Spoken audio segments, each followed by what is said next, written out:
My name is Libby Thompson.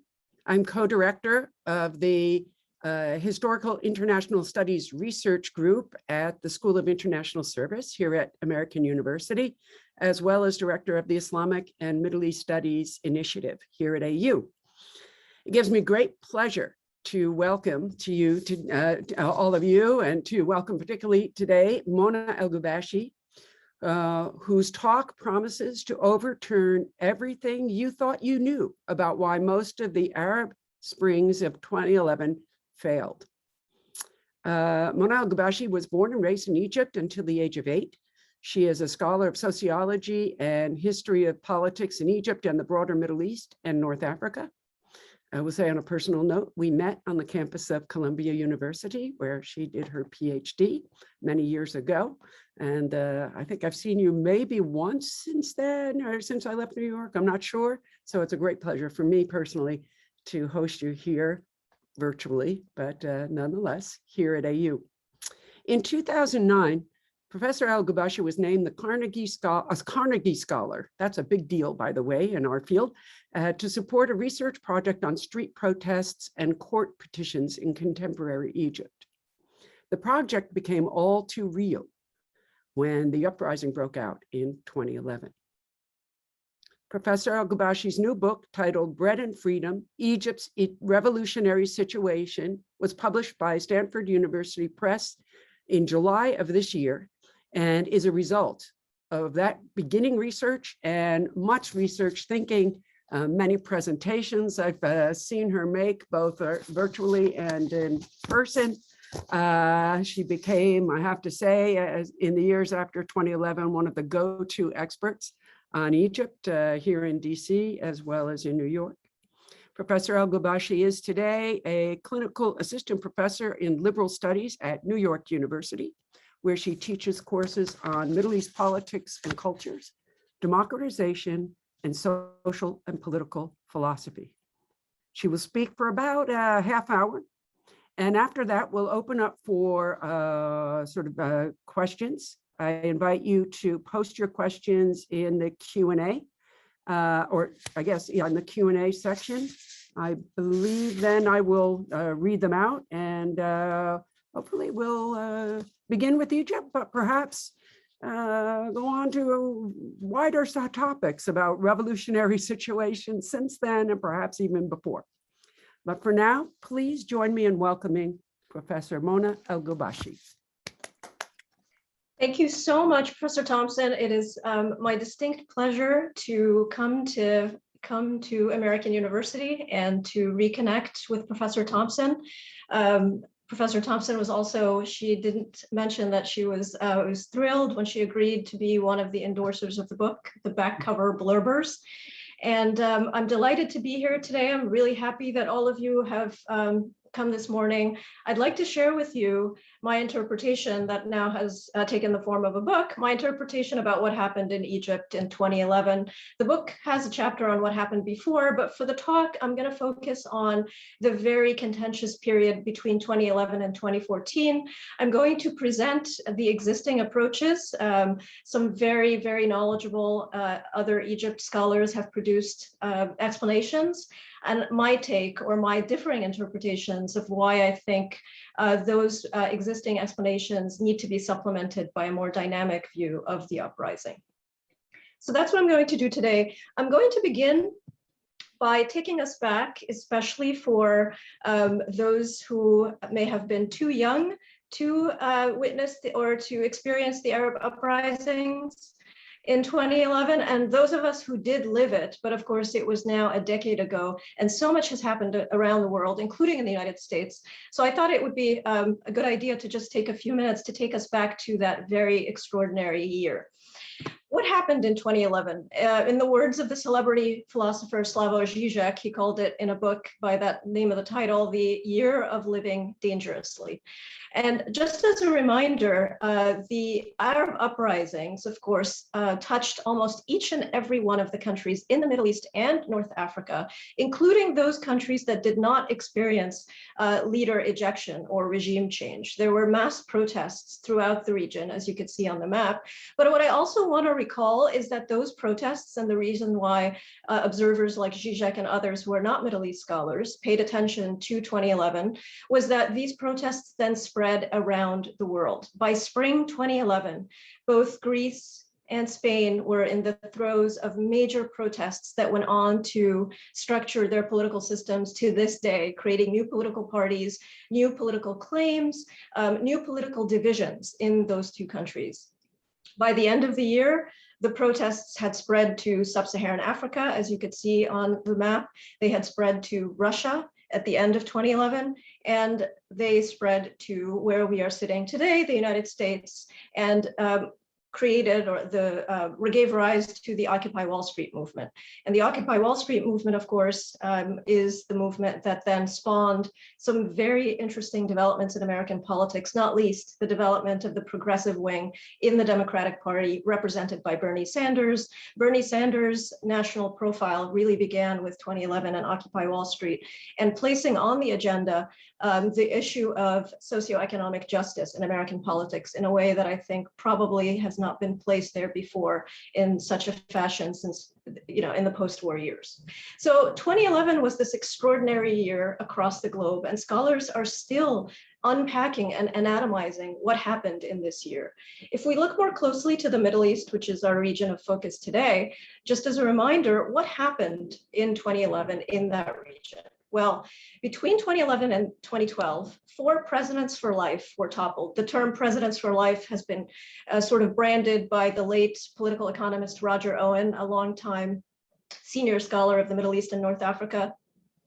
The picture to your left shows these 4 presidents. From the extreme left, Zain al-Abidin Ben Ali of Tunisia, who ruled Tunisia for 26 years.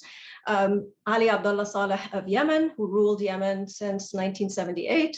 Al-Qaddafi of Libya, Muammar al-Qaddafi, who had ruled Libya since 1969, and the leader of the largest, most populous Arab state, Hosni Mubarak of Egypt, who ruled the country for 29 years. We had a second wave of the Arab uprisings in 2019 when 2 more presidents were ousted. Omar al-Bashir, the top right photo, who had ruled Sudan for literally 30 years, was toppled by a mass uprising in April 2019. And then in the same month, April 2019, the protests that had occurred in Algeria in 2011 had not led to leader ousting, but 9 years later, they led to the ousting of President Abdelaziz Bouteflika. And so in a way, and this is something that I'd love to get into in the Q&A, depending on audience interests, we are living the moment that is called the Arab uprisings. It did not quite end. Waves and waves of it happen, both broad waves in which the leader gets toppled, but also smaller waves in which there continues to be mass protest, even if the leader doesn't get immediately toppled. If we look more closely at Egypt, what happened in Egypt? Well, first, let's give credit to Tunisia, the early riser that started it all in December 2010. The significance of the protests, in a way, can be found in the central slogan that was demanded by the protesters themselves. There were several distinct slogans, 2 of which I'd like to highlight here, and one of which I get the title of my book, Bread and Freedom. This was a major slogan that was raised by these crowds on the streets in Arab capital after Arab capital. People were demanding aish wa hurriya, bread and freedom. You could see here, many of the protesters actually used actual props of baguettes or bread in the protests. And it recalled to me this moment that was very, very heady in terms of regime transformations and mass uprisings. It recalled for me one of my favorite quotes from the social science literature on revolutions and democratic transitions. It comes from the Polish-born political scientist Adam Przeworski, who on the very first page of his canonical study of an earlier wave of transitions pointed out that what these uprisings were about, what he meant was the 74 to 91 wave, but I think it applies even more centrally to the 2011 wave, to eat and to talk, to be free from hunger and repression. These elementary values animate a worldwide quest for political democracy and economic rationality. Bread and freedom is by no means an Arab thing. It is a universal thing. And those in the audience who may be familiar with Russian history know that Bread and Freedom was the title of an anarchist work, actually, in Russia. And it just seems to be this universal recurring feature of popular uprisings. signaling the way in which mass populations both demand that they not be ruled in the old way, as Vladimir Lenin put it, but also the way that they see no contradiction between demanding economic rights and political rights, which political scientists seem to be very keen on dividing those things. But of course, ordinary people, regular people, citizens see them as fundamentally imbricated and intersecting. You can't separate bread and freedom. The other major slogan that came out of the uprisings, and again was coined in Tunisia and then traveled around the world and continues to be used in the uprisings, for instance, in Iraq in 2019, Lebanon in 2019, certainly Sudan and Algeria, is the people demand the removal of the regime, or in Arabic, Ash-Shab yurid isqat an-nizam. And again, this is something that is new to us, but historically, this notion that the people no longer want to be ruled in the old manner, again, recalling Lenin. This is a photo from Tahrir, and the book cover, my book cover, comes from an artist's rendition of this particular scene, and many like it, in which people put up in both Arabic and English this master slogan of the people want a complete system change. Now, let's go look a little bit more closely at what actually happened in Egypt by way of a quick review. Okay. Between those 3 years, those 3 most eventful years in Egyptian political history, 2011 began with an 18-day mass uprising, very much influenced and inspired and copying the Tunisian uprising. But whereas in Tunisia, it took 29 days to oust the president for life, in Egypt, it took a very compressed and extraordinary 18 days that led to the toppling of the president that had ruled for 29 years.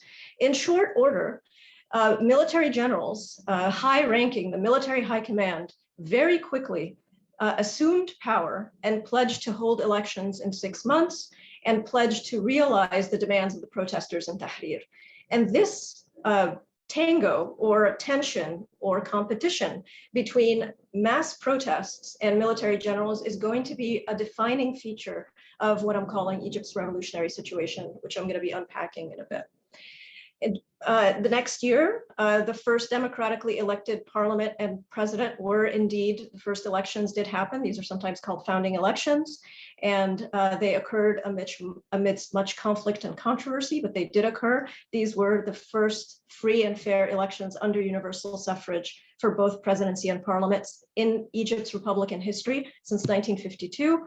However, the tenure of both of these institutions was very quickly aborted. The first democratically elected parliament survived for 5 months before it was dissolved by a court order and a military coup, and the presidency was also cut short. The president's 4-year term was cut short after a very popular second military coup against the president in July 2013.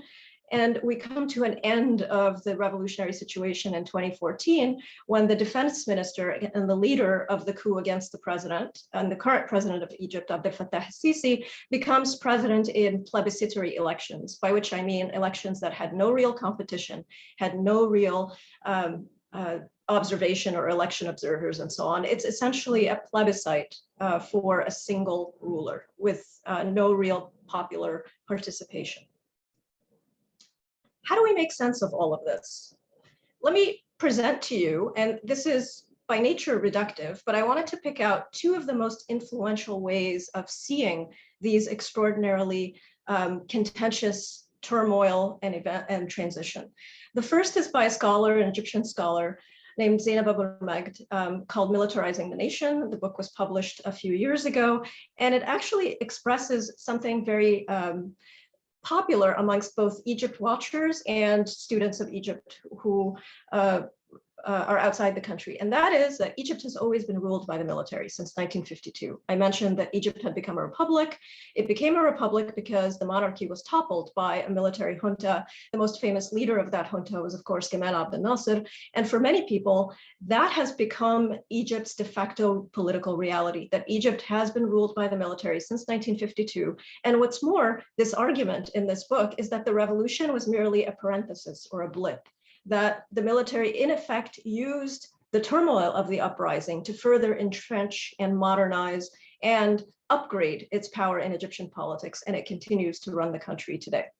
Another point of view looks not at the military, but looks at the civilian oppositions that emerged and led the uprising, particularly young activists and various forms of both secular and religiously inspired civilian oppositions, and argues that the reason why this failed is that they did not have a vision of revolutionaries or revolution. So for instance, the longtime, very knowledgeable scholar of both Egypt and Iran, sociologist Asif Bayat, has written a very thought-provoking book titled Revolution Without Revolutionaries, in which he makes the argument that the reason why we witnessed these very heady and exhilarating protests that then led to not much political change is that the activists themselves could not envision revolution. And he doesn't blame the activists. He actually makes a much more interesting argument. He says that because we live in constricted neoliberal times in which our political imaginations are very repressed and restricted, we can no longer envision change, and revolution has become a bad word. Instead, what we envision are piecemeal democratic transitions, and we no longer even have the vocabulary or the aspirations of revolution. Now, these are two very thoughtful, very knowledgeable, very profound takes on what happened.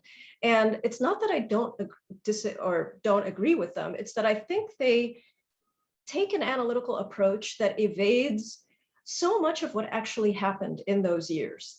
So for me, the way that I look at what happened, not just having lived through it, but just even reviewing the record afterwards from the vantage point of the years since, they don't seem to take into account the following. Between those 2 years, 3 years that I just pointed out, Egypt witnessed not one, but two popularly supported military coups against two very different kinds of leaderships, 5 governments or cabinets, 2 founding elections, one for the parliament and one for presidency, 3 constitution writing assemblies, 3 constitutional referenda, countless mass demonstrations and workplace protests, and as you might imagine, in any kind of a popular upsurge, countless assertions of collective identity by the country's various interest groups, various corporate identities, and totally new political social formations that rose up as part of the revolutionary situation itself. How do we make sense of all of these things?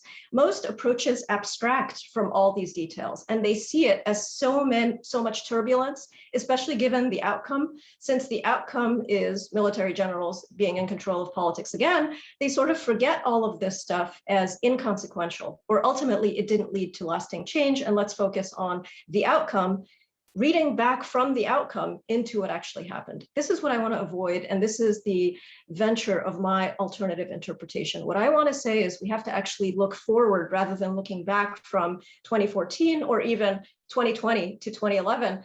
Let's look prospectively from 2011 forward and trace the kinds of conflicts that emerged and trace the interactions between these multiple actors. So what I want to do is confront the ambiguity at the heart of Egypt's uprising, not try to somersault over it. Unlike classic revolutions, okay, it's true, Egypt doesn't look like a classic revolution. We tend to think of classic revolutions as phenomena where the old elite sort of disappears very quickly, is defeated, or just withers away. That did not happen, especially in Egypt, but also I would argue across the other Arab states. The old elite was very much in control, or at least very present and fighting for its interests. And in Egypt, that's of course symbolized by the military generals, but in the book, I also show how high-ranking bureaucrats, ministers, judges, members of the existing system as it existed under Mubarak had a stake in resisting change. But unlike the textbook democratic transitions, on the other hand, Egypt doesn't look like them either, because for how we understand democratic transitions, we put front and center the kinds of agreements or confidence building pacts between the democratic opposition, and that did not happen in Egypt. For the most part, the democratic opposition, youth activists, civilian politicians, a whole host of new interest groups, they didn't agree on how to move the transition forward. And that's said to be the Achilles heel of the revolution. So it failed, or the democratic transition failed, because they didn't agree or they couldn't agree. What I'm reaching for instead are more open-ended conceptual tools or lenses to try to make sense of why they didn't agree or why the old elite didn't wither. I'm simply just going a step back from the existing explanations to ask, well, how come they didn't agree? They certainly agreed when they got filled streets in Tahrir and other public squares and were able to eject very powerful autocrats that were supported by the United States and European powers. So how come they couldn't agree in the day after, as it were, to build a new political situation? So one, I think, very helpful way to understand these is not as failed democratic transitions or aborted revolutions, already judging what we're going to call these things in advance before doing the interpretation or before doing the analysis.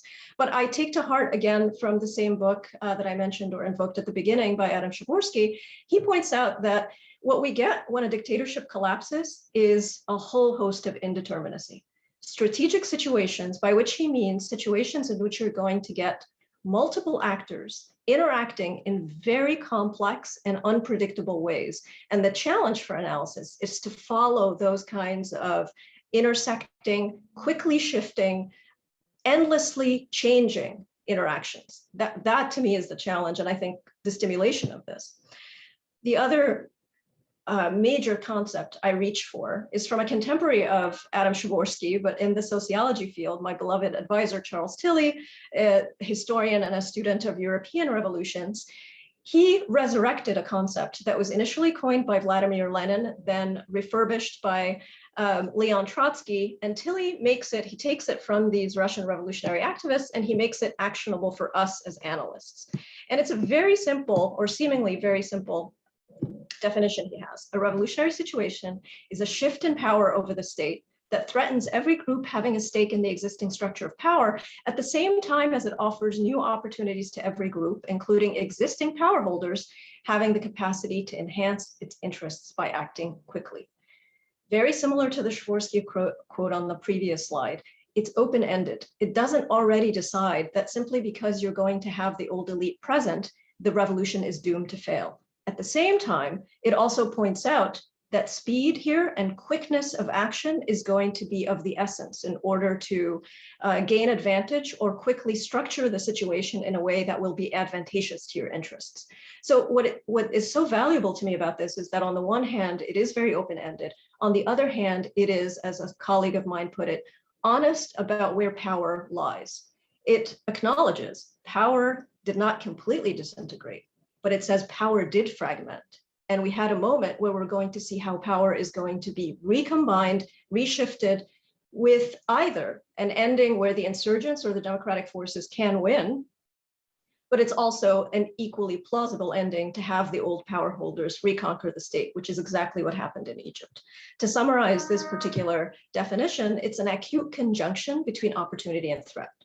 This is what makes revolutionary situations so confusing on the one hand, but also so stimulating as analytical lenses or analytical categories. Three more features of a revolutionary situation that distinguishes it from routine politics. By the way, Tilly was and he totally infected me with this. He was very keen on understanding revolutions as outgrowths of normal politics. These are not, they don't stand outside of politics. It's not like these are transcendent things. You can analyze revolutionary politics with the same language of coalitions and conflict and multiple claims that you understand normal politics with. So, but what distinguishes them? What distinguishes them is you have competing claims to supreme power or multiple sovereignty by one or more irrepressible power blocks. That means that you actually have multiple power centers in a polity at a single moment. That's what distinguishes it from routine politics, either in democratic regimes or even more in authoritarian regimes. That the language of politics is going to be made in the uncompromising language of ultimate power or sovereignty. The second thing that makes revolutionary situations so fascinating, confusing, but also they can be prolonged, is that what gives them force is that segments of public opinion are divided between the multiple claimants. So you have multiple claimants, but the reason that the multiple claimants have force for their claims is that segments of public opinion support them. And last but not least, which gets back to the heart of the classics of revolution, issue with revolutions is that you won't have a revolution if the state's coercive apparatus is broken. So that means that the posture of the military and the police are going to be very important. Here's where Egypt again forces us to look at the ambiguity. Egyptian civilian forces defeated the police. So they did defeat the major basis of the police state, but they did not defeat the military. And the whole drama of the revolutionary situation was how the military and the civilians were going to come up with either some sort of compact, some sort of power sharing agreement, as right now, by the way, is being played out in real time in Sudan, which I'm following with much interest, or you're going to have one or the other side win. And it happens that in Egypt, it's the coercive apparatus and the military that ultimately won. But what I'm saying is that there was no inevitability to that outcome. Now, let me run you through how this looks different, how with this lens, how the events of 2011 to 2014 look different. Instead of deciding in advance that one or the other parties was either lacked vision or was fated to win, what I do and trace in the book's chapters is the way that the multiple sovereignty and the conflict between these rival claimants to power, what that actually looked like. For much of 2011, you had contested sovereignty or conflicting claims to be the ultimate power between the amorphous groups that constituted Tahrir. I use Tahrir here not literally as in the square. I use it figuratively to talk about the heterogeneous civilian forces that, yes, did not unite, but they were also very powerful in their own way, and the guardians of the state, or the self-declared guardians of the state. And so much of 2011 and the confusion of 2011 and the violence that was meted out by the military on protesters, so much of it can be understood through this lens of claims to be the sovereign power. The civilian forces were saying, we overthrew the dictatorship and we represent popular sovereignty. And what we want and the way the script that we have should be the way that Egypt should be heading. And the military were making claims for their own sovereignty in terms of being guardians of the state, much like the book by Zainab al-Magdain that I invoked earlier points out. Okay. Things quickly shifted after the election of the first democratically elected parliament. And all of a sudden, at the minimum, you had 3 rival claims to sovereignty. You had the military generals, you had Tahrir still, and then you had this new institution or body called the parliament. And what's fascinating about Egypt and what makes people feel that Egypt was such a case of missed opportunities was that Tahrir and parliament, as 2 rival claims, they did not unite. They started to actually divide and compete for the claim of being the true representatives of popular sovereignty. The conflict looks different again with the election of the first democratically elected president, who happened to come from Egypt's largest organized opposition movement, the Muslim Brothers. There you had a shifting of the conflict. Parliament was no longer there. It had been shuttered by the court order, and the conflict then shifted to the president, the military, and the president's civilian opponents. These were civilian politicians who did not accept his, first they didn't accept his victory fully, and then they did not accept his mode of governance and were actively calling on people to protest against him. And when that protest ultimately led the military to engage in a coup 368 days after the election, 1 year into his presidency, what you had was a real split in Egypt. This is what Egypt looked like. And I know that members of the audience who lived through this will remember this is probably the toughest summer, or one of the hardest summers in contemporary Egyptian history, when you had rival mass protests, mass encampments, sit-ins. One sitting that was for the Morsi regime and demanded that he be reinstated and finish out his term. These were his supporters. And the other equally powerful contingent that thought that Morsi needed to stay out of office and perhaps be even tried. And this dual sovereignty was ended with the August 14th massacre of the pro-Morsi encampment, quite literally a massacre and burning of their tent city that Human Rights Watch called one of the most destructive massacres in contemporary 20th century political history. In the space of 12 hours, a minimum of 1,000 people were gunned down by military and police forces, their tents burned, and more untold fatalities from that day across Egypt, in Cairo and across the country. When does the revolutionary situation end? Unlike most analysts, for them it ends at the end of the 18 days. But if you are convinced by this rival approach or this alternative approach that I'm placing, it ends 3 years after the original opening of the revolutionary situation. And it ends when the military general, the defense minister, Abdel Fattah al-Sisi, announces that he will be putting himself up for the presidency. And the reason I call that the ending to the revolutionary situation is that not only were these, of course, not competitive presidential elections by any stretch of the imagination, this was basically a military dictatorship consolidating its power in electoral form, but this is the end of multiple sovereignty, the end of the fragmentation and the conflict over power in Egypt's very turbulent, contentious transition. And from this moment forward, from June 2014 to our present day, Egypt has been governed by this thinly civilianized military dictatorship. And what makes it so powerful and consolidated is the fact that it also has what seems to me near unanimous validation, not just by the United States government, but all of the major European powers. Let me just give you a small example. The government of Italy has recently signed one of the largest arms transfers between the two countries, between Egypt and Italy. And I pick on Italy because some of you may know, an Italian doctoral student by the name of Giulio Regeni was kidnapped, brutally tortured, and murdered in Egypt in 2016, merely for doing research on independent labor unions in Egypt. And the security forces are, of course, thought to be held responsible for this, and the Italian government has hemmed and hawed. There are voices within Italy for accountability for Giulio Regeni's death, but that has not stopped the Italian government from catering to its much broader strategic business interests, especially when it comes to arms transfers to the Egyptian government. Let me conclude by sort of summarizing what I think this helps us understand, both Egypt, the case of Egypt, hopefully other cases of Arab uprisings, but perhaps revolutions and democratic situations writ large.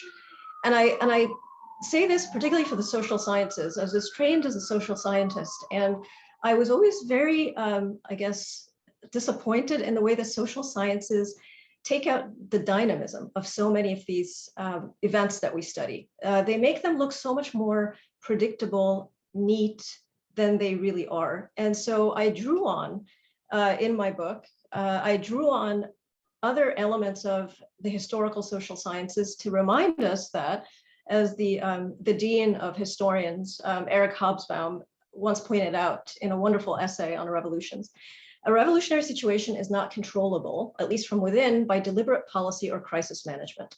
Relative uncontrollability is one of its main characteristics. And I just find that a very refreshing way to approach these kinds of regime transitions. Again, not to be naive about who holds power, but the idea is that the whole point of a revolutionary situation is that its power is fragmented and new groups have bits of power that they can then leverage. And it creates conflict, it creates dynamism, it creates a sense of potential change, although, again, to be clear, that change can lead to a much, much worse direction than what many people had hoped for. Another strand of the literature that I draw on that I found really wonderfully insightful as I was redoing this, and this is something from my grad school days. I remember reading it in graduate school, but I did nowhere near appreciated it the way that I appreciated it much later, comes from a small classic by the Argentine political scientist Guillermo O'Donnell and Philippe Schmitter, his frequent co-author. Compared to periods of order, which characterize the high point of authoritarian rule, order in quotes, the uncertainty and indirection implied in movements away from such a state of authoritarian rule create the impression of disorder. All I wanted to do with my book is to just get into the disorder. I see it as an anatomy of the disorder of Egypt's politics, to show not just what the disorder looked like, but also the inherent possibilities in it, that power really was fragmented for those extraordinary 3 years in Egypt. And we shouldn't let the catastrophic outcome blind us to the fact that there were other possibilities, not all of which we may have pleased all of us, but there were other possibilities that it would repay us to revisit. I'll conclude here. Thank you so much for your attention. Wow, a tour de force. I envy you. There was no way I could ever summarize with the dynamism and nuance, but also broad vision, my own book in my own book talk. So thank you so much. That was amazing. And thank you for the nod to those of us who are historians in the audience. That was amazing. I am going to open the floor up to questions. I think everyone can write questions into the Q&A. I see a raise and lower hand function, but I don't think that really works on our webinar. So please don't use that unless I can change the view and see all of you, but I can't, I'm pretty sure. So while waiting for some questions, I will take the privilege of perhaps throwing one out there, if you will, okay? Perhaps we, because you mentioned Tunisia at the beginning of your talk, and because we think of Egypt as a failure and Tunisia as a success, where in this process, of tracing a revolutionary situation, what made the difference over there in your view, or conversely, what was absent in the Egyptian situation that did not lead to a shift of sovereignty to a more civilian place? Thank you for invoking Tunisia, which, as you know, is now very much on our radars again, but for a very different reason. And that is because Tunisia on July 25th, there was a presidential coup in which the president shut down parliament, suspended the constitution, named himself the head of the judicial apparatus. And Tunisia is now weathering this extraordinary moment in its as you pointed out, what has often been in Tunisia has been graded as the success case, and Egypt was always the failure. Let's take why Tunisia has often been graded as a success case, and that is because, or the way that many analysts looked at it, the civilians there did what most of the literature on democratic transitions advises them to do. They came up with pacts, and they talked to each other. And they came up with pacts. Now, this is incontestable. They certainly did this. And I think a lot about this, and I don't have a definitive answer, but here are two hypotheses or two clues. Okay. The first thing is that the Tunisians did not have to confront a politicized military supported by the United States since 1979, and that has become a pillar of politics in Egypt. One of the most amazing things about the Egyptian revolution is that it put the civilian democratic forces confronting the military for the first time in an unmediated contest. And now, again, many people will say, but didn't you just say that, the military wasn't fated to win in Egypt? What I'm saying is that the military played a very destructive role among the civilians, right? It courted some civilians over others. It gave them signals or messages that they picked up in particular ways.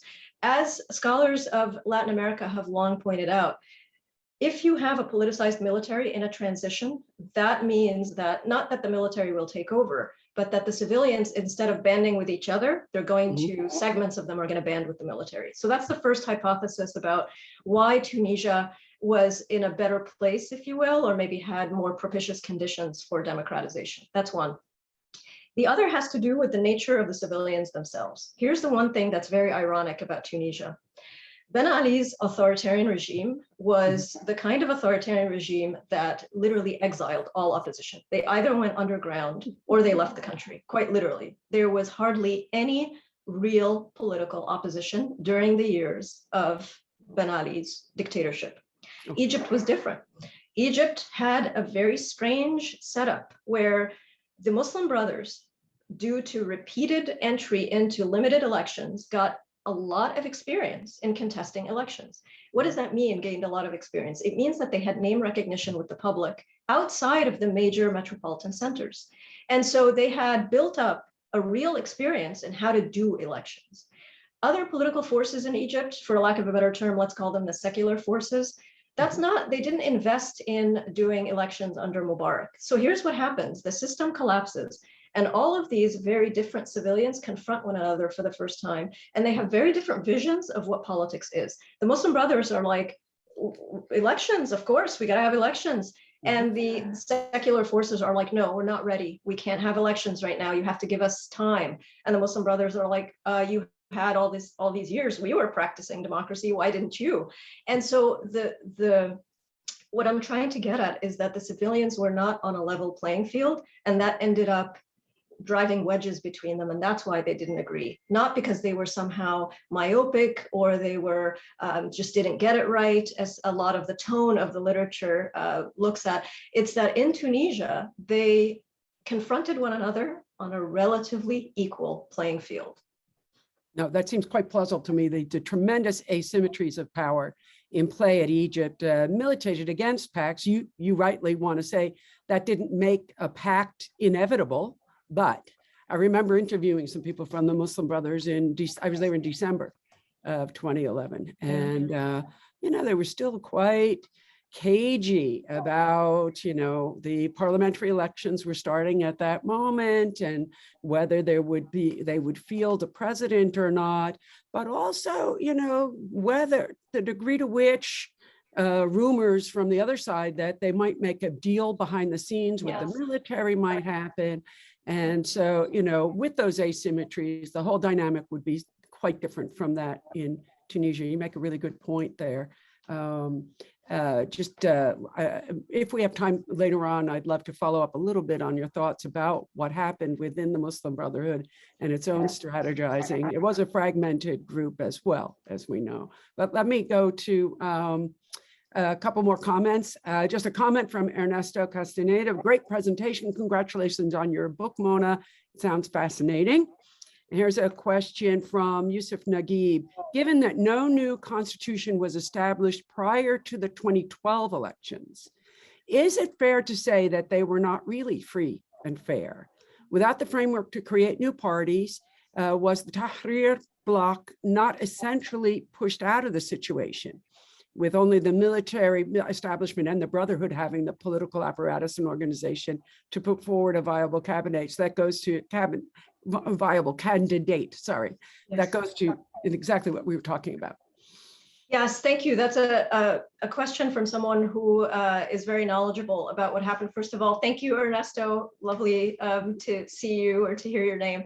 One of the major conflicts that developed, to get at the second questioner's take, one of the major conflicts that developed among the civilians and the Muslim Brothers and the military and everyone else was the ordering of whether to write a constitution first, to lay the framework for the new space or the new transition, or to go to elections, then have the elected institutions write the new force. And what I want to, or what I do in the chapter in 2011 is I take this conflict very seriously, because this debate in Egypt was so polarized and there was a lot of finger pointing.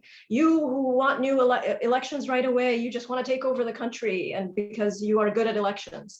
And the Muslim Brothers were looking at the people who were wanting to delay the elections and saying, oh, you're making side deals with the military and you're afraid of democracy. You're afraid of confronting voters in real elections.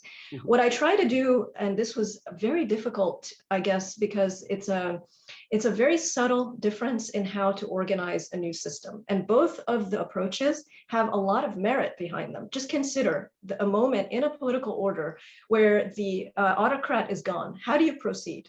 Do you first conduct elections and then let the elections produce the new document? Wouldn't that be a truly democratic way of constitution making? Egyptians were very keen on having a participatory process. They no longer wanted a tradition of top-down constitutions that come from the president himself or his advisors in secret.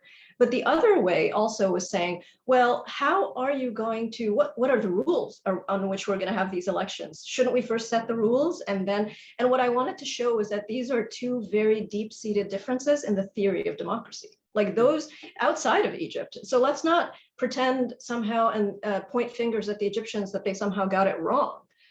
This is a fundamental fissure in how to think about democracy in terms of majority rule and minority rights. And this is unresolved. And one of, if I may be kind of permitted a bit of editorializing, the one thing that I find that is truly tragic about Egypt is that there is no space now for Egyptians to even have these disagreements. The whole point of the military dictatorship is to suppress these very vital, and I call them vital in my book description, they really are vital debates about how democracy works just in general. And I think Egyptians were in the throes of extraordinary experimentation and discovery.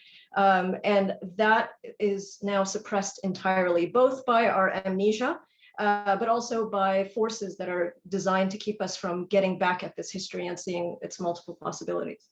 Yeah, that's very true. I remember in some of those interviews I did in December 2011, and you did so many more than me, but it strikes a chord because a sort of democratic socialist who had no party, he was a professor at the American University in Cairo, just said, hey, we have to keep the political field open for a few years so that we can organize a party. You know, the Muslim Brothers already have one. I don't care who gets elected right now, just keep the field open. And of course, that's exactly what did not happen, right?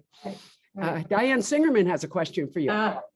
Mona, you talked about the confidence building pacts that never emerged in Egypt, and then mentioned the critical 2013 period of multiple sovereignty with the president, the military, and protesters against Morsi, who didn't, this reminds me of the importance of accepting elections in the US as well.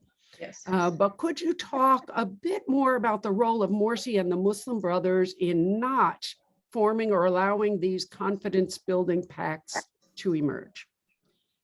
Thank you, Diane. Thanks for attending, and thanks for a question that gets at the jugular. I think the most controversial part of my book will be my interpretation of the year of Morsi. That's chapter 5 in the book, because I take a very different view towards the rule of the Muslim Brothers / Morsi, if you want to put it. And just to clue other folks into the controversy, the reigning interpretation of what happened in that year of the precarious president in power, we have two claims about Morsi. One is that he was a dictator made by his opposition, and the other was that he was somehow catastrophically inept, that he was just a terrible leader. He couldn't do anything right. And I challenge both interpretations, and I look at it from the vantage of a first-time executive. I place it in the context of other first-time executives who take power in first-time civilians, who take power in these kinds of heady conditions. I make glancing comparisons, not sustained, but glancing comparisons to Mohammad Mossadegh in Iran in 1951, Salvador Allende in Chile in 1970, Venezuela's first democratically elected president, who was in power for 9 months before he was overthrown by the military in 1948. So what I mean is that I don't start with the premise that Morsi messed up. I start with the premise that Morsi entered office, as all of us remember at the time, at a moment when the military had not only changed the office of the presidency to rob it of all real power, but had also been very much in the foreground during his entire presidency. And I show, with I hope will be perhaps not convincing, but at least robust details. Morsi spent the first 4 to 6 months of his presidency begging the opposition to get on side with him. He offered the presidency to two of his rivals. They turned him down. He offered the prime ministership to some very credible opposition figures, and they turned him down. Why did they turn him down? For a variety of reasons, some of which were basically pure political realism. They didn't want to join a sinking ship. They were like, this president is not going to finish out his term. I don't want to be associated with this experiment. And so by kind of giving counter evidence to the idea that Morsi was somehow either inept or also a dictator, which was, I don't take that at face value because that is the claim of his opponents. I hope to not just present a broader picture of what happened, but I bring in another crucial actor that everybody sort of disappears from the story. And that is the Constituent Assembly that was writing the Constitution, and that's where all of the controversies were happening. That's where I think, and I'd like to write a standalone article on this, that's where I think all of the possibilities, but also the weaknesses of Egypt's rival civilian politicians came to the fore in extraordinary relief. Because you saw both real compacts, let's try to get this constitution done, guys. Let's try to get compromises. And it happened for 6 months. So we have a lot to look into. What ultimately happened that those compromises broke down? But in a way, and I will accept that critique, some readers will probably feel that I'm writing a rehabilitation of Mohamed Morsi, but it's what I found, and it's the way that I presented the evidence. So I'd be curious to know, Diane, whether it convinces you or others. Diane, feel free to write in a comment on the Q&A and I'll read it out. You just reminded me as you were speaking, though, that only last week, I believe, Al-Hassan Bani Sadr just passed away. And there is a president in Iran, you know, at a moment of revolution, who we might bear comparison to Morsi, you know, in the sense of a seemingly hopeless situation where he's got the overbearing Ayatollah Khomeini, not the military to deal with, but nonetheless, another president, first president appointed in a revolutionary situation. And that leads us to a question from an expert on Iranian politics, Shadi Mokhtari of our own School of International Service. Thank you so much for your wonderful presentation. I wonder if you could address a question I'm grappling with in my own research. If we think of fragmentation of power between not only the military, new and old political elites, and the people, how can we think about the Islamist secular divide translated into the fragmentation of power and the agency of the people? I think I read that right. If we think of the fragmentation of power between not only the military, new and old political elites, and the people. Yeah, okay. So if we think of it, and not just that, but also graft on top this these two different orientations, Islamist and secular, you know, what happens then in terms of thinking about the power and agency of the people?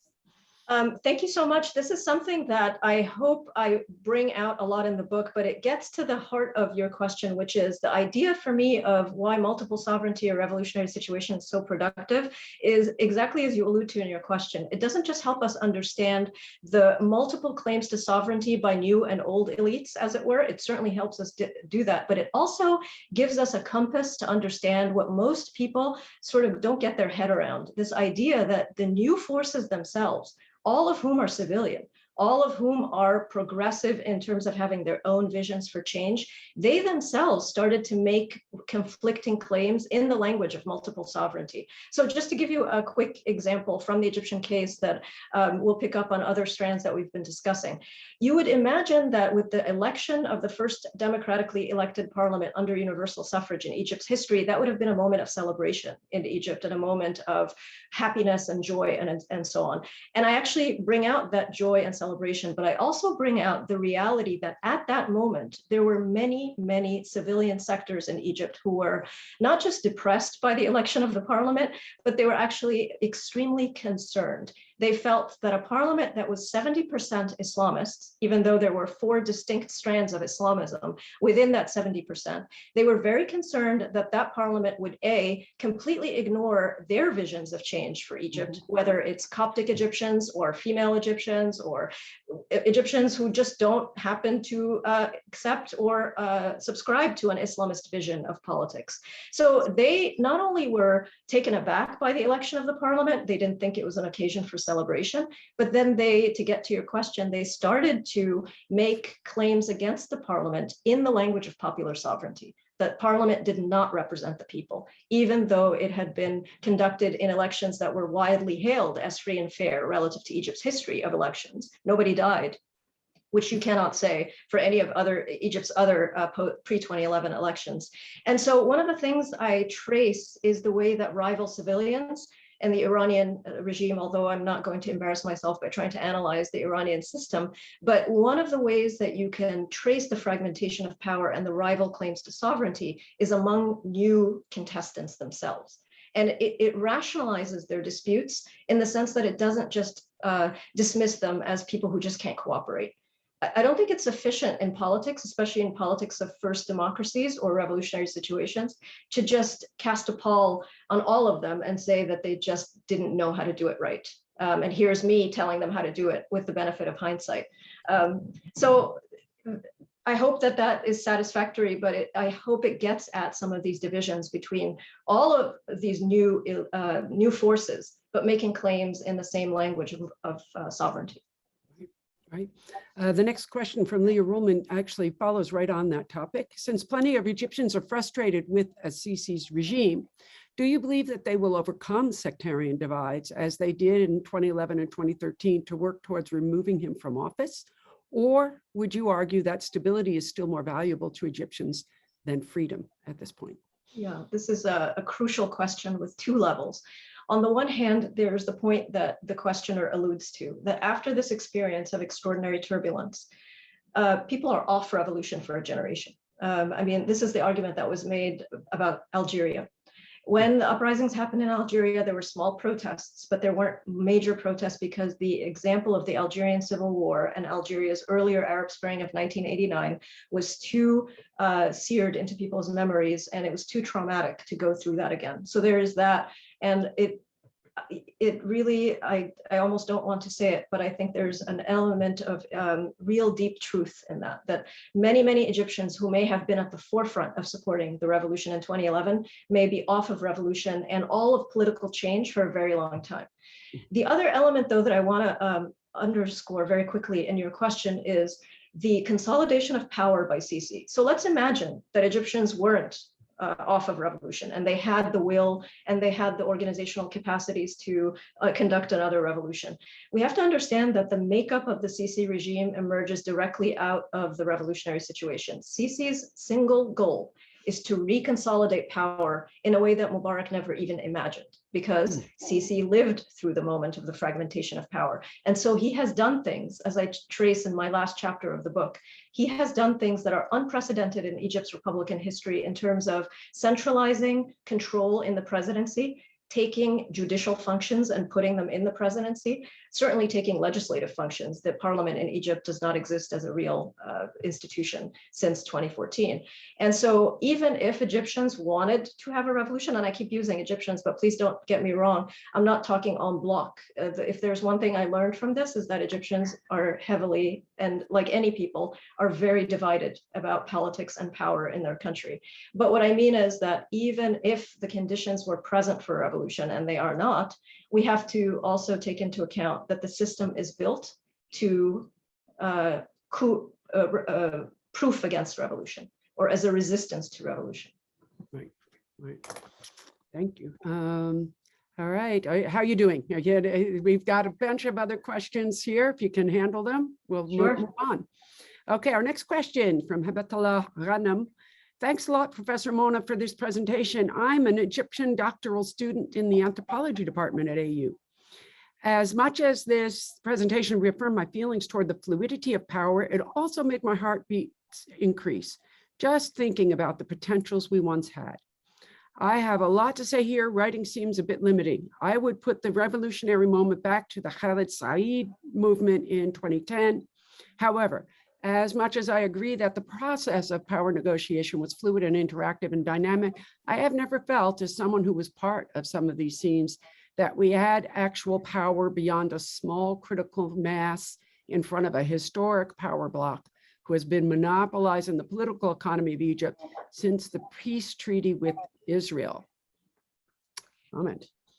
Hiba, thank you so much. I couldn't agree more about dating the revolutionary situation perhaps back to Khalid Said. I do remember very well, June 2010, there were protests in Alexandria and Egypt that caught the attention of the world press at the time because they were the biggest protests mere weeks after the killing of Khalid Said. And in that protest in Alexandria, the first, as far as I remember, it was the first time that the word irhal, or leave, was uttered on the streets of Egypt.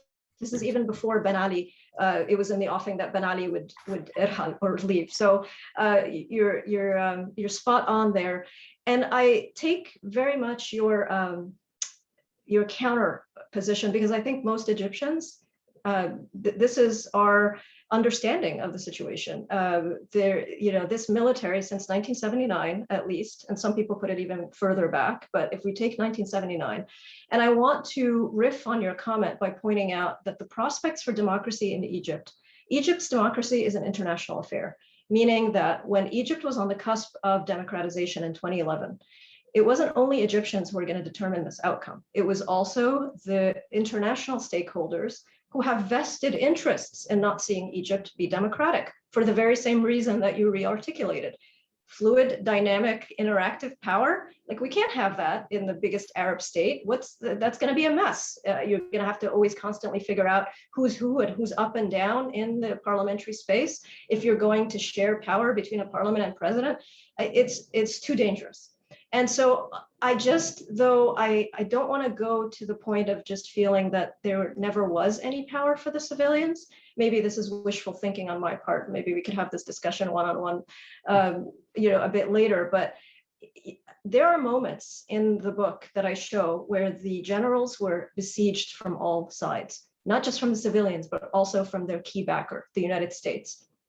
Chapter 4 in the book retraces a moment that everybody has forgotten, when for the first time, President Obama, Secretary of State Clinton, and the head of the Joint Chiefs of Staff at the time, Martin Dempsey, traveled to Egypt. The last two traveled to Egypt to negotiate with SCAF, to threaten SCAF, to release the 43 NGO workers that SCAF had taken. I'm not saying that this was a moment when Egyptian US relations were going to rupture, but it was, as an analyst at the time put it, the worst crisis in Egypt-US relations since 1979.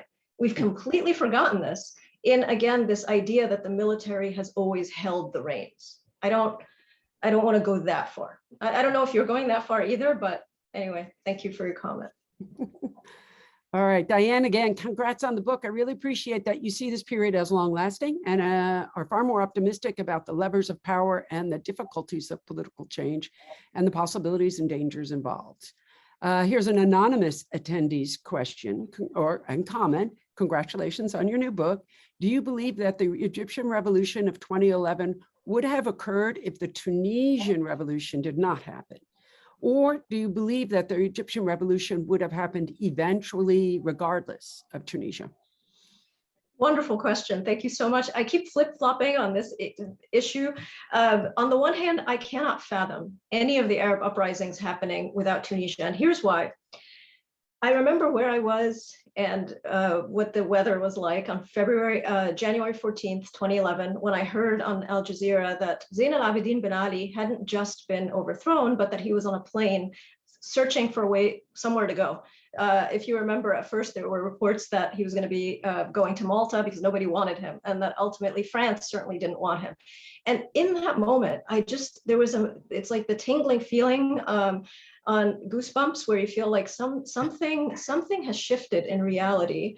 Sudan was the first example of an Arab state in 1985 where a popular uprising unseated. So it's not like but for the president to flee and to leave, and at a moment when so many countries in the Arab world, including in Egypt, which just had its worst rigged elections, like, how do you put those two things together? It was such a combustible situation. So those are the days when I feel like it could not have happened without the Tunisian spark. And here's why. In order for a revolutionary situation to open, you have to have a perception that the state is vulnerable. If you're not going to have that perception, then how are you going to get millions of people on the street if there is no perception that the state was vulnerable? So for the most part, I often think that Tunisia had to happen. What would have happened in Egypt had Tunisia not happened? I think Gamal Mubarak would have taken power. That was the state's script, but there would have been extraordinary contention. Egyptians were starting to gear up to protest, but nothing like what we saw, nothing like the unseating of Egypt's key US ally. Yes, we can. I think all point to situations where opportunities in retrospect for change or for protest or had occurred, but people didn't notice them, right? They can sometimes, the key is, do you perceive the opportunity, and therefore do you act? Here's a question from Luma Yunus. So how would you describe the way in which Sisi took office? I feel as though he slid his way in without real credentials, and other than being a high-ranking general in the military. And how has his presidency affected Egypt so far? I might just add on to that, I was there that's right, I was there in June of 2013, and I personally was, a little disturbed to see how many people were saying, look at this economy. We just got to get stability back, and we need the tourists back. We need to get back. How's that happened since? Is there any upside to dictatorship, I guess? Just to piggyback on Luma's question. Yeah, how did he come to power? I think it's significant, let's take this seriously. Like, it's very significant that he felt compelled, both in 2014 and in 2018, to stage these plebiscitary rituals to show that he was popularly endorsed. He could have very easily, as a military general, he could have very easily just taken power and then substituted his uniform for a suit, and that's it. Especially since international powers, by the way, remember, international powers care about two things: the flow of migrants across the Mediterranean. They don't want the flow of migrants across the Mediterranean, and they want to maintain their military industrial complex and keep Egypt as a market for all of their weapons. And Egypt has been more than or I should say, Abdel Fattah al-Sisi and his government have been more than willing consumers of a whole host of weapons, whether it's submarines from Germany, fighter planes from France. I mean, you have to wonder if Egypt is no longer fighting transborder wars. What are these weapons being used against? I mean, we know that answer to that question, but so it's significant that he felt the need to stage these rituals, these plebiscitary rituals, in 2018. And he didn't feel the need to have 99.9% of the population. There was always, and this is just my interpretation, but in the chapter in the book, I look at why he was very keen to create a minority of naysayers, like the 20% who don't want me, because that's also very serviceable for his ideology that there's a nation within the nation, these Islamists who wanted to take over, they wanted to destroy Egypt, and I'm the savior of Egypt. So there always has to be a specter of who these people are. Here's the naysayers. Anything that happens in Egypt, a bombing, an economic downturn, a movie that people find controversial, as is happening right now, there is always the ready-made public enemy number one. And so, I do take seriously how he consolidated power, and, that he felt the need to use these democratic trappings for his purposes.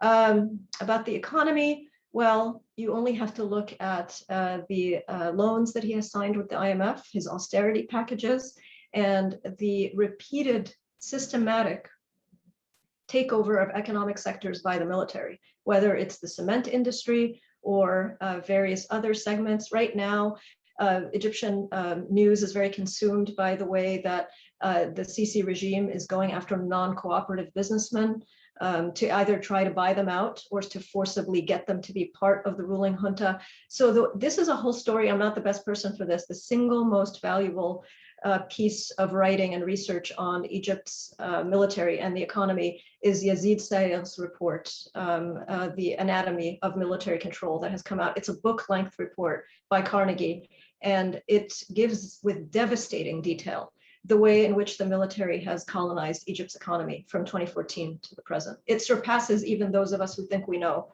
what's going on. Required reading. Okay, I think we have 3 more. If you ready? Okay. Okay, Ernesto's back. In ways of questions, number 1, I hear many Tunisians complaining that the revolution did not bring more bread and that freedom is not enough on its own. What would be your take on this? And number 2, what do you think stopped Egypt from going into a civil war with the leader clinging to power the way Syria or vice versa? What did Assad learn from Egypt and other leaders about being toppled? So I kind of go about that, but yeah. Thanks, Ernesto. Why Egypt didn't fall into civil war and invoking Syria, that's actually a critical question. Let me answer it in a bit of an indirect way. We often talk about the 18 days, the 18 days. I even have a whole chapter in my book on the 18 days. But if you think about it from another angle, why would we have only 18 days? Whose decision was it to step in after only 18 days to quickly seize the reins of the state before the popular movement could expand, before, et cetera? It was a military decision. I'm very clear that February 11th, 2011 was a moment of dual agency. It was both popular participation, mass protest, the likes of which Egypt had never seen in its history, but it was also a military decision. And there's no reason why we have to pick one over the other. It was dual agencies at the same time. That was the whole point of it being opening the revolutionary situation. So the Egyptian military has always understood something very clearly. If it cedes symbolic control over legislative power, especially legislative power, I know that sounds weird, but legislative power, the power to set the rules of the game, the power to set they have in the Constitution since 1957, this clause that says that the Egyptian military belongs to the people, which has been their mantra for, in moments of crisis, entering the political arena. And as O'Donnell and Schmitter put it, they have a sacral mission, that they defend the state, the country, its borders. And we have to take this very seriously because segments of the population they go along with this. They really believe this. They believe that when push comes to shove, we cannot trust the political system to rival civilian politicians. They can't rise above their partisan interests. They are corrupt. We need professional soldiers. And this is, I quote a wonderful quote from Juan Linz in 1978, where he quotes, he's not even talking about Egypt or anything relating to what we're talking about, but he pinpoints this anti-democratic strand in turbulent first democracies, where, to get back at what one of the other questioners pointed out, democracy is too dangerous. It's too unstable. We need effective leadership. Okay. Bread. This was a major critique to bring it back to Morsi. Morsi was criticized for being just another capitalist, another neoliberal capitalist who was not going to do anything for Egypt's population in terms of bread. If we use bread as the symbol for services, citizenship rights, socioeconomic rights, etc. The tragedy is that that was weaponized. The idea that Morsi was somehow an out-of-touch capitalist with other crony capitalists, that was weaponized by the very same military that now is systematically undermining Egyptians. And I should say, Egyptians' access to bread, quite literally, is now under real challenge. He is slowly lifting bread subsidies. Sisi is, starting since last month. So yeah, Ernesto, it was one of the major debates. We haven't even begun to analyze these debates. Like, what were the debates that were happening? Hopefully we'll get a chance and other scholars will be inspired to pursue those. A brief question, very brief question of mine, just a yes or no would do. Are the records of the Constituent Assembly and Parliament at all available? Excellent question. What we have, I have not seen written questions, but we have video, YouTube, unedited proceedings, at least of the plenary. So those are the ones that I know that we have. And then quite decent transcriptions in the press, but you have to take those with a grain of salt, but those are also another source. Right. Well, actually, maybe I'll preempt a little bit. I'll get these last two comments in a second, because this leads into the question I wanted to ask you. The degree to which there are those preserving records, and with a view toward a later moment of some kind of activism, which recedes in the future, partly out of fatigue on the part of one generation, partly out of the the wall that Sisi is constructing.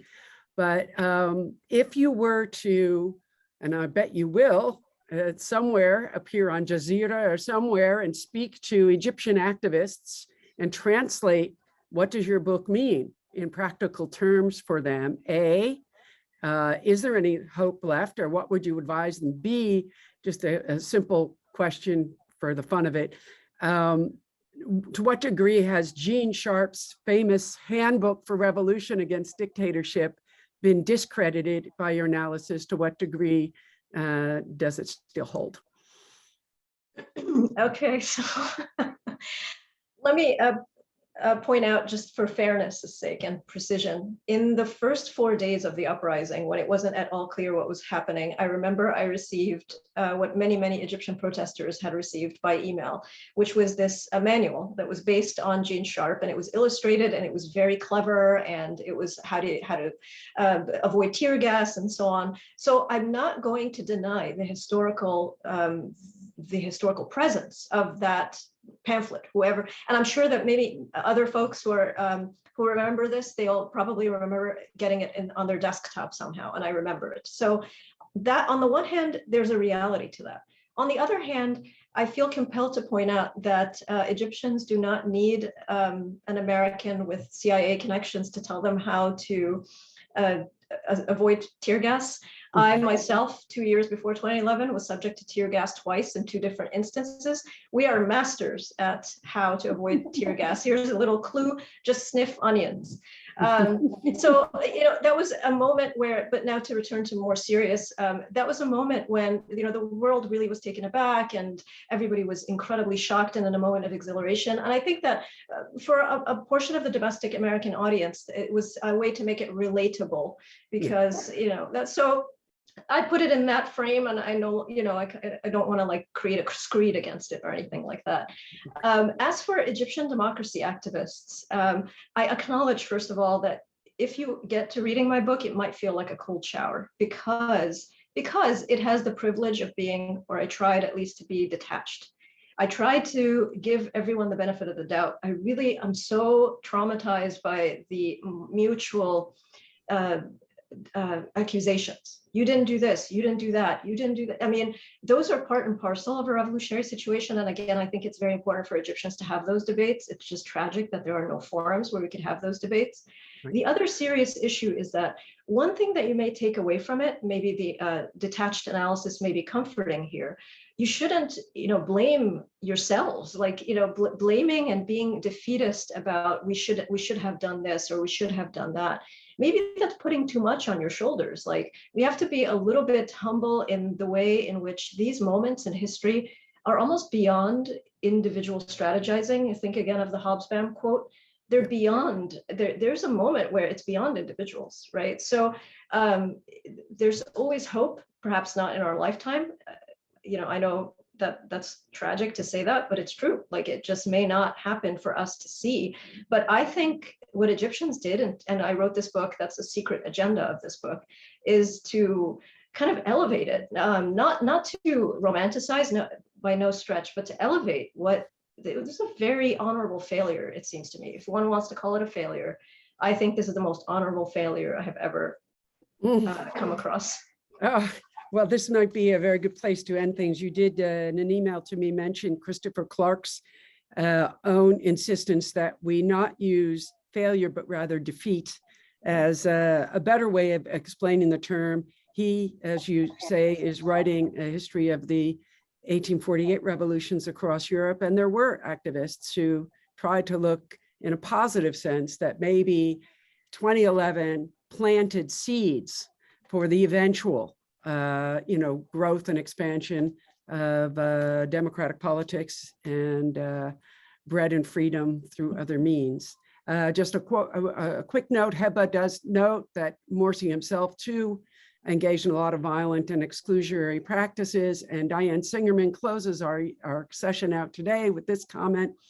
I think it is so important that you have looked very analytically and carefully at the critical moments and politics of all these chapters. Congratulations, Mona. Look forward to reading more. And the 37 of us that are still here, that is a record after almost an hour and a half to stay on Zoom. On behalf of all of us, I thank you and the silent numbers out there who cannot raise their hands to say thank you. Join me, I'm sure. And thank you for taking the time to visit us here at American University and to give us so much to think about for the future. Let me, in my turn, just also return the extraordinary thanks, your attention, your attendance, and I'm so honored to have all of these stimulating questions and to have this forum. So thank you, Professor Thompson. Thank you for all of you out there in the audience. Okay. Take care. Bye-bye.